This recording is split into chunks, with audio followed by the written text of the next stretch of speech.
तो आपका रजिस्ट्रेशन जा सकता है और आप यूके में काम नहीं कर सकते। आपको पिछले 3 साल के अंदर कम से कम 35 आवर्स कुछ नई चीज़ सीखनी है। आपके साथ डिपेंडेंट्स है तो उनकी भी फी आपको उतनी ही जैसे ही आपका अमाउंट बढ़ते रहता है आपके सैलरी रिसीव करने का, वो लोग आपका पे भी कट करना शुरू कर देते हैं। स्वागत है दोस्तों आपका आज के इस नए वीडियो में। और आज के इस वीडियो में मैं आपको ऐसी 5 चीज़ें बताऊंगा जिससे आपको पता रहना ज़रूरी है अगर आप यूके आना चाहते हैं या तो आप ऑलरेडी यूके में हैं एज अ रजिस्टर्ड नर्स। तो ज़्यादा देरी ना करते हुए आज के इस वीडियो को शुरू करेंगे, लेकिन उसके पहले आपको बता दूं कि मेरा नाम है मधु और मैं नर्सेस से रिलेटेड और यूके से रिलेटेड इस चैनल पर वीडियोस बनाता हूं। अगर आप इस चैनल पर पहली बार आए हैं और इस वीडियो को पहली बार देख रहे हैं तो इस चैनल के दूसरे वीडियोस को भी आप चेकआउट कर सकते हैं और इस चैनल को सब्सक्राइब करना कंसिडर कर सकते हैं और इस वीडियो को लाइक कर सकते हैं, क्योंकि आपको यह चैनल काफ़ी बेनिफिशियल होने वाला है आपके अब्रॉड नर्सिंग जर्नी के लिए। सबसे पहली बात जो आपको पता होना चाहिए अगर आप यूके में रजिस्टर्ड नर्स बनकर आना चाहते हैं या तो ऑलरेडी रजिस्टर्ड नर्स है तो आपको हर साल यूके एनएमसी को एक अमाउंट पे करना होता है आपका रजिस्ट्रेशन मेंटेन करने के लिए। तो जो अमाउंट आपको यूके एनएमसी को हर साल पे करना होता है वो होता है 120 पाउंड्स, यानी कि इंडिया के 12,000 रुपए आपको हर साल यूके एनएमसी को अपना रजिस्ट्रेशन नंबर मेंटेन करने के लिए देना होता है। तो कई बार क्या होता है कि हम अपने कामों में बिजी होते हैं तो उसके कारण से हमें पता नहीं रहता है कि अभी हमारा ड्यू आया है पेमेंट करने का, तो हम पेमेंट करना भूल सकते हैं। लेकिन अगर आपने यूके एनएमसी को 120 पाउंड्स पे नहीं किया तो आपका रजिस्ट्रेशन जा सकता है और आप यूके में काम नहीं कर सकते हैं। तो उसके लिए आपको एक चीज करना अनिवार्य है कि आप अपना जो यूके एनएमसी का अमाउंट है 120 पाउंड्स वो डायरेक्ट डेबिट अपने अकाउंट से स्टार्ट कर सकते हैं। मतलब हर 3 महीने में या तो हर 6 महीने में या तो हर साल आपके अकाउंट से जो अमाउंट आपको यूके एनएमसी को देना चाहिए वो अपने आप कट होते रहेगा। आपके जो काम पे रिस्ट्रिक्शन आ सकता था आपका पैसा नहीं भरने के कारण, वो रिस्ट्रिक्शन नहीं आएगा और आपका पिन सेफ रहेगा, आपका जॉब सेफ रहेगा। क्योंकि क्या हो जाता है अगर आपने अपना पैसा नहीं भरा तो आपको बैंड 5 से सीधा बैंड 3 पे काम करना पड़ेगा, क्योंकि आपने अगर आपका पैसा यूके एनएमसी को नहीं दिया है तो वो कहते हैं कि आप रजिस्टर्ड नर्स काम नहीं कर सकते। अगर आप अपने जॉब पे है और रजिस्टर्ड नर्स का काम नहीं कर सकते तो डेफिनेटली आपको दूसरा ही काम हॉस्पिटल में करना पड़ेगा। यह चीज आपको पता होना चाहिए कि हर साल आपको यूके एनएमसी को एक पर्टिकुलर अमाउंट पे करना है और उसे पे करना आपको बिल्कुल ही नहीं भूलना है। और जो दूसरी चीज आपको याद रखना है यूके एनएमसी से रिलेटेड वो यह है कि हर 3 साल में आपको रिवैलिडेशन करना है। आप अगर इंडिया से है और आप इस वीडियो को देख रहे हैं तो आपको पता होगा कि आपका भी जो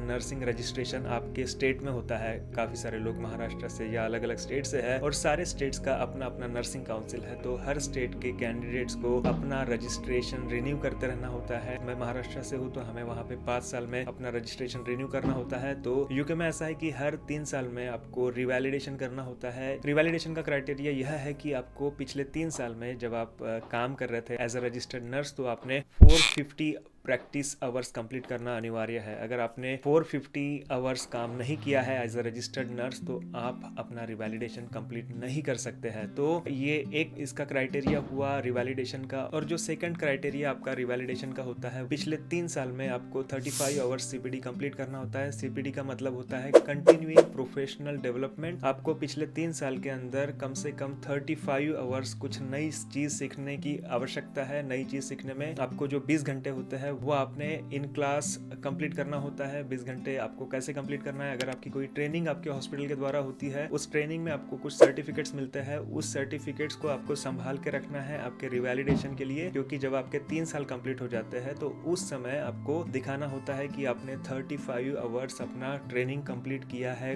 नई नई चीजों को सीख के। तो आपके पास अगर 35 आवर्स सीपीडी नहीं है 3 साल होने के बाद तो आपको आपका रिवैलिडेशन करने के लिए थोड़ी दिक्कत आ सकती है। और रिवैलिडेशन के लिए और कुछ इंपॉर्टेंट टिप्स है, वो यह है कि आपने हमेशा जर्नल और डॉक्यूमेंट्स जो भी आपके स्टडी डे में मिलते हैं वो आपको अपने पास संभाल के रखना है। और आपको जो भी सेमिनार्स आपको करने का मौका मिलता है उन सेमिनार्स को अटेंड करना है। और जो भी आपका वर्क रिलेटेड एक्सपीरियंस आता है उसे आप रिफ्लेक्शन के तौर पे आप लिख सकते हैं आपका रिवैलिडेशन कंप्लीट करने के लिए। आपका रिवैलिडेशन कंप्लीट प्रॉपर्ली नहीं होता है तो आपको यूके में एज अ रजिस्टर्ड नर्स काम करने नहीं मिलेगा। अगर आपके पास रिवैलिडेशन नहीं है तो फिर आपको आपका जो एम्प्लॉयर है वो भी रजिस्टर्ड नर्स का जॉब करने नहीं देगा। तो आपको बिल्कुल ध्यान में रखना है कि 3 साल होने के पहले ही आपके 35 आवर्स CPD कंप्लीट करना है और 450 आवर्स आपको प्रैक्टिस करना है। 450 आवर्स तो हमारे कंप्लीट हो जाता है कुछ ही दिनों में, लेकिन जो मेन जो चीज़ है वो रिफ्लेक्शन और 35 आवर्स का जो CPD है वो कंप्लीट करना होता है। तो काफ़ी सारे लोगों को पता नहीं होता है कि हर 3 साल में हमें रिवैलिडेशन करना होता है। अगर आपको अभी तक पता नहीं था तो आप नीचे कमेंट बॉक्स में कमेंट कर बताइए कि आपको अभी तक पता नहीं था कि यूके में आपको हर 3 साल में रिवैलिडेशन करना होता है। और जो तीसरे नंबर की चीज़ है वो यह है कि आपको हर 3 साल में, या तो आपको अगर 5 साल का वीज़ा मिला होगा तो हर 5 साल में आपका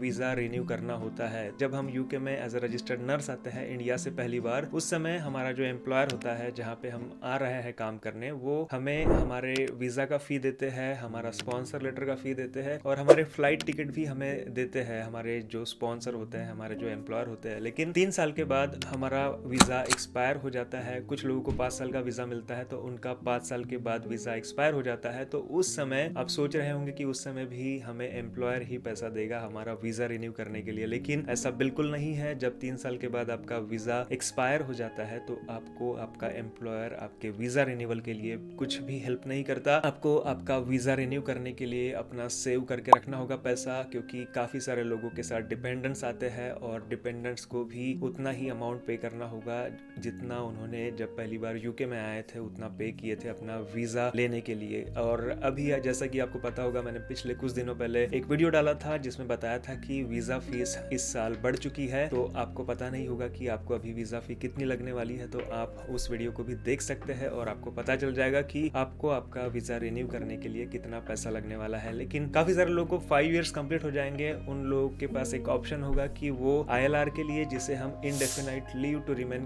कहते हैं, उससे अप्लाई करने का मौका मिलेगा। तो उसे भी अप्लाई करने के लिए आपको बहुत बड़ी फी पे करना होता है और आपके साथ डिपेंडेंट्स है तो उनकी भी फी आपको उतनी ही भरनी पड़ेगी जितनी आपको आपके लिए भरनी है। तो आपको भी पैसा सेव करके रखना होगा ILR के लिए। और जो सबसे अच्छी बात हेल्थ केयर वर्कर्स के लिए है यूके में वो यह है कि आपको IHS फी भरना नहीं होता है, क्योंकि IHS फी जो होती है वो काफ़ी ज़्यादा होती है। जो दूसरे स्किल्ड वर्कर्स है, स्टूडेंट्स है, उन्हें काफ़ी ज़्यादा मात्रा में IHS फी भरकर यूके में आना होता है। जो नर्सेस है, हेल्थ केयर असिस्टेंट्स है, डॉक्टर्स है, उन्हें IHS फी भरने की आवश्यकता नहीं होती है। तो यह एक बेनिफिट आपको हेल्थ एंड केयर वीज़ा पे मिलता है। ये हुए 3 चीज़ें जो आपको बिल्कुल पता रहना चाहिए जब आप यूके आने वाले हैं या तो यूके आ चुके हैं, क्योंकि काफ़ी सारे लोग सोचते रहते हैं कि हमारा एम्प्लॉयर हमें हमारा वीज़ा रिन्यू करने के लिए हेल्प करेगा, लेकिन आपका एम्प्लॉयर आपको कुछ भी हेल्प नहीं करेगा। हो सकता है कि आप अगर अपना एम्प्लॉयर चेंज कर रहे हैं 3 साल के बाद तो शायद से आपका एम्प्लॉयर आपके नए वीज़ा के लिए पे कर सकता है, लेकिन आप अगर सेम एम्प्लॉयर के साथ है तो आपका एम्प्लॉयर आपको बिल्कुल ही हेल्प नहीं करेगा वीज़ा रिन्यू करने के लिए। आपको ही अपना पैसा खर्च करना पड़ेगा।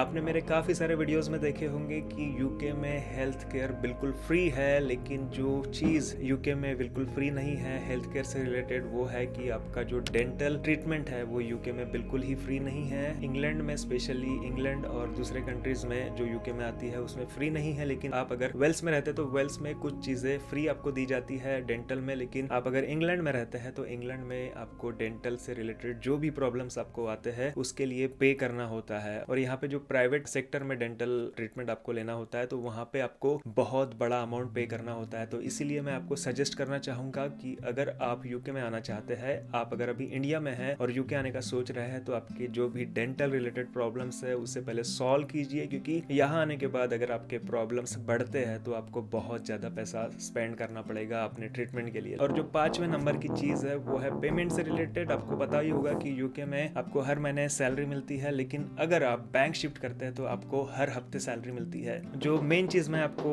5th नंबर के पॉइंट में बताना चाहता हूँ वो यह है कि आपको 3 टाइप के डिडक्शन आपके पे स्लिप में यूके में जब आप आते हैं तो देखने मिलेंगे। आप जब भी यूके में आते हैं और आप जब पे स्लिप देखेंगे तो आपको शॉक नहीं होना चाहिए। इसके लिए मैंने ये पॉइंट इस वीडियो में रखा है, क्योंकि आपको 3 टाइप के जो डिडक्शन देखने मिलेंगे वो सबसे पहले रहेगा पेई यानी आपका टैक्स होता है, और जो भी 15,000 के ऊपर पैसा कमाते हैं उनका 20% टैक्स डिडक्ट होता है। और जो नंबर 2 का आपका डिडक्शन रहेगा वो रहेगा NI का मतलब होता है नेशनल इंश्योरेंस। आप बीमार पड़ जाते हैं तो उसके लिए आपका नेशनल इंश्योरेंस डिडक्ट होता है। और जो 3rd नंबर का आपका डिडक्शन आपके सैलरी में देखने मिलेगा वो होता है NHS पेंशन। आप जब भी NHS ज्वाइन करते हैं है तो आपका जो NHS पेंशन है वो ऑटोमेटिकली वो लोग स्टार्ट करते हैं, लेकिन आप सोचते हैं कि आप लॉन्ग टर्म तक NHS में काम नहीं करने वाले हैं तो आप ये जो NHS पेंशन वाला जो आपका डिडक्शन है उसे रोक सकते हैं और अपने जो इन हैंड सैलरी है उसे आप बढ़ा सकते हैं। तो काफी सारे लोगों को पता नहीं होता है कि ये 3 डिडक्शन उनके सैलरी में उनको देखने मिलने वाले हैं, और जब भी वो यूके में आते हैं तो कुछ महीनों तक उनको पेई वाला जो डिडक्शन है उनके सैलरी स्लिप में नहीं दिखता है, क्योंकि आप 15,000 तक का जो अमाउंट है वो नहीं कमाते हैं। जैसे ही आपका अमाउंट बढ़ते रहता है आपके सैलरी रिसीव करने का, वो लोग आपका पेई भी कट करना शुरू कर देते हैं। कई बार आप जब यूके में नए आते हैं तो आपको शॉक होता है कि अरे ये पेई करके कौन सी चीज मेरे अकाउंट से कट चुकी है। आपको अगर पे स्लिप के ऊपर डिटेल में जानना है तो